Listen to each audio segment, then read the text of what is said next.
good afternoon to our first guest. Well done, Ryan.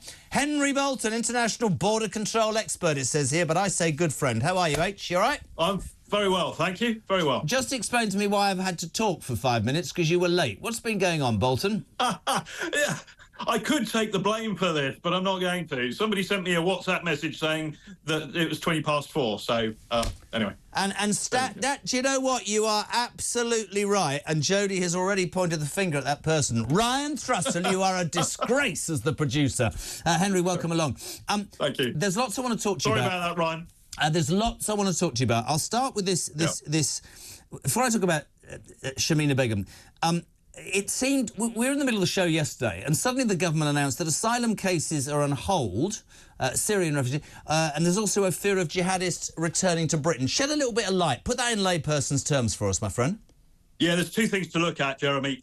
One is that a lot of people who've claimed asylum in the United Kingdom have done so on the claim that Bashar al-Assad has run an authoritarian regime that they were fleeing from. They were being persecuted under it. Right, well, that regime has gone, and therefore the grounds for that asylum claim obviously no longer exists. That's one side of it. So those claims have to be reviewed. Austria has already, the Austrian Interior Minister has already instructed his government department to start putting together a programme of repatriations or returns and deportations of such people. On the other side of it, though, you've got people who may well be persecuted. I mean, let's put aside the ECHR and so on, but people who may be persecuted by this new lot who are coming in. So it's a mess. Now, actually, the government is probably right to put these initially on hold. In other words, grant no more asylum claims for these people until we've reviewed them and figured out if that claim is based on the Assad regime's oppression, then So in layman's terms, you're saying that thousands of people tried to come to the United Kingdom, and yesterday you weren't listening, but Mo Saflo, a friend of Ryan's, come on, an extraordinary young man who escaped Syria at the age of 17, 17, I think, because he knew and his family told him that he would be indicted into the army and he didn't like what it represented, and so he fled and he came to this country. And here's a really impressive young man who really got his head down, did 3 jobs, got British citizenship, is desperate to go home, but said something yesterday that really resonated with me, Henry, and I'm going to share with you. He said, I've always felt really honoured to be in this country. I always felt like this was a fantastic chance. I did flee this dictatorship, but I've given back. I've paid my taxes. Yeah. Exactly the sort of person that brings something to the country. And joy to hear somebody say, like Mo Saflo said yesterday, I'm so grateful to the United Kingdom for giving me that opportunity. That, I don't hear enough of that. And, of course, people will jump up and down and they'll say, these poor Syrians, you can't do that, or it could be worse back there. But I'm afraid it comes back on a daily basis. And I know you would share this, I think, too. It's about priorities, mate, and we are creaking as a country. And I think we are going to have to make some quite tough decisions, don't you? We are. And, you know, people like that, you know, how long have they been here? There's a whole range of sort of, has he got indefinite leave to remain? In which case it's not simply an asylum claim. So the government is right to stop or put on pause all claims at the moment. Now, the problem with Syria is we have it's a total basket case. And it was an artificial construct put together by the Brits and mainly the French in 1916 and implemented in 1919. Ever since, it's been a basket case. It forced all sorts of disparate ethnic, tribal, religious groups together to live under one regime for the first time ever. And actually, I've got no sympathy for the man, and I'm not excusing him, but the Assad regime inherited a country that could only be held together by force, and that's what he did. Now we've got a hodgepodge alliance of people who've come in, who've led the assault on the Assad regime. We have no idea whether that's going to hold together. There is a stated aim that these people have to establish an Islamic State and a caliphate. So we've got an Islamist regime coming in. Is it going to stay together? Is it not? The Kurds are still in control of the northeast. You're right when you say, pal. You're right when you say it's a mess. But I just want to make the point, right? That and it sounds really harsh. I mean, I was really heartened this morning, and I never thought I'd say this. I woke up to the news that Germany Let's just underline that for people just listening for the first time. Germany could quit the ECHR to get a grip on migration. The Germans, you know, under that woman, they opened the floodgates. Now they're going, unless we get a grip, and the ECHR is going to make us do things that legally we don't want to do because it's 70 years old and it's not fit for purpose. We just don't seem to have in this country the ability to grab it by the bits and do something. No, send these people home. Well, the difficult being the political reality is that if the government starts forcing the people back now, and then we find that in 2-3 days the place descends into total and utter civil war, then there's going to be a political fallout. Let me stop you there and ask you a question. So, stop there 1 second. Let me ask you a question in a really, really calm way. I get that. But from where I'm sat, right, and maybe my views are wrong, Henry Bolton, there always seems, hear me out, to be a reason why we can't send this person there, we can't send this group of people there. There always seems to be, whether it's culture, religion, war, what might happen, what was happening, what has happened. I want our government, and I believe a large number of people in this country do, to, yes, of course, care about other people, but underlined, I want them to care about the people in the United Kingdom. So let me ask you this, right? You read this morning, and I heard Mike talking about this, that for a country that is potless, for a country that freely admits that 4,000 pensioners who were paid in all their lives could die this winter from being cold, we managed to find £11 million in humanitarian aid to send to Syria yesterday. Now, of course, Great Britain isn't Syria, but I'm telling you, the British people have had enough, Henry. They have. Jeremy, I've had enough. I mean, I'm exasperated. You know I am. And I have been for years about this. Look, I mean, Robert Jenrick is now saying that what we should have is we should have somewhere on Ascension or wherever, a detention facility where we put all these people that we, for some reason, can't return practically or diplomatically or physically, logistically, we can't get them back, we can't deport them, we can't return them at the moment. I agree with that. I've been calling for that sort of thing for a very long time. I think it can be closer to home than Ascension. You know, we have to deal with the people that we've got, and we've got to deal with that by starting to send them home, the ones that we're not going to keep. There are some that we might want to keep. The example that you gave earlier might be an individual where we do that, but those need to be reviewed. The government's done the right thing in stopping all assessment of claims at the moment.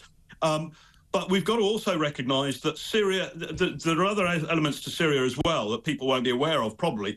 There are 10,000 Islamic State fighters sitting in jails in northeastern Syria. Now, they're under the control of the Kurds, something called the Syrian Democratic Forces. But we don't know what's going to happen to those people. We don't know how many Islamic State fighters have already been released from jails that were under the control of the Assad regime. Henry, hear me out. We've got. Well, I just want to make the point that we've got a whole bunch of people who may well be heading this way in the near future, who are absolutely radicalised Islamic State people who try to come here as refugees from an unstable regime. And we've got to deal with that as well. So my question is always everything right now. Then we're going to be in a very, very difficult place, and that includes sending people back who shouldn't be here now because their claim for asylum is no longer valid because the Assad regime has gone. But this is my point. Just I know I probably don't make as much sense to you as others, but here's the point, right? If you take what you've just said, the fear that radicalised jihadis could head here, as you put it, right? Yeah. When I see Germany quitting the ECHR to get a grip on migration, when I understand that the taxpayer has to foot bills for lefty lawyers to give anybody the chance to survive here because apparently, you know, their country is so appalling, not other European countries, but here, I want a politician, and I'm going to have Tom Tugendhat, who stood for the Tory leadership, is here in about 20 minutes' time. I want to say to them, if you don't listen to the British people, and this is not far-right rhetoric, people can't label this, oh, we're disagreeing with Starmer, we need to round you up and arrest you. These are people who have lived here, who are part of the United Kingdom, who believe we should help, but they also believe we should help people in this country. I believe that somebody needs to stand up and shut our borders and stop allowing these people, jihadis or whatever, to come into this country and start looking at what's happening to the fabric of the United Kingdom, because it ain't going to get any better. Let me move it on, because I want to ask you this quickly. Just very quickly, I agree totally. And if you don't deal with closing our borders, you will never, ever catch up with dealing with the pressure of immigration inside our borders. It's absolutely crucial that we stop, particularly the illegal immigration. Absolutely crucial. And if we have to leave the ECHR, which I believe we do, to do that, then there's no if, there's no but. It must be done. It's a matter of political courage to take that decision. I completely agree. Just want to say, as an ex-reform, no, I don't know if you're part of reform now. You're involved in reform, but I just want to say this to you. Really interesting today. A lot of criticism of reform at the last election. Disorganised, you know, a one-person business, not a party. We have Richard Tyson, we have Nigel Farage on.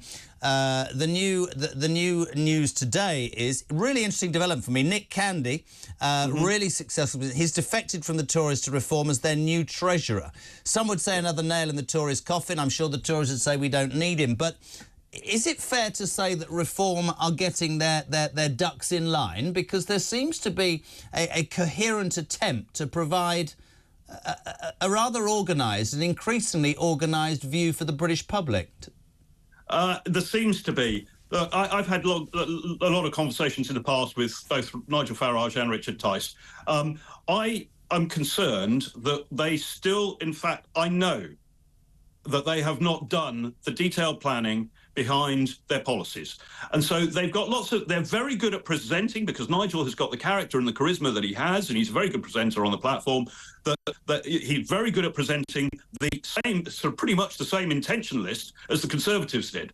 Now, the failure point, and with the Conservatives, and if we've seen it with their messaging, the Labour Party, is they haven't done the detailed planning to know how they're going to do these things, when they're going to do it, what the resources they're going to need are, and so on, what the legislation that they're going to need is, and all the reforms that are going to be required. You know, you can't just stop the boats by leaving the ECHR. It enables you to do things that will stop the boats, but if you haven't done that detail, then you're not going to be able to deliver. There's going to be disappointment. But doesn't it frighten you? Doesn't it frighten you, Henry? And we have to finish the tick.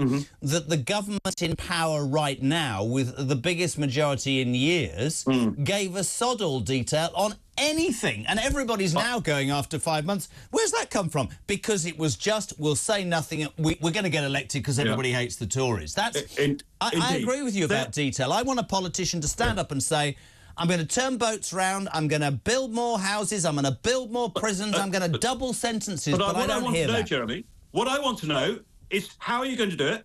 These things can be done, but I want to know that they've not just got a list of what they want to do, but they've worked out how they're going to do it, when they're going to do it, what organisation, what part of government is going to deliver that, what it's going to cost, where that money is going to come from, and what the implications are for other areas of government, what legislation is needed, and so on, and how are they going to create unity of effort across government. Then I will start to think that these people have a plan. I've not seen it from Labour, I've not seen it from the Conservatives, I've not seen it from Reform. The only party that has gone some way down that route in some areas is the SDP. But they don't have the same presentational presence, if you like, as Reform.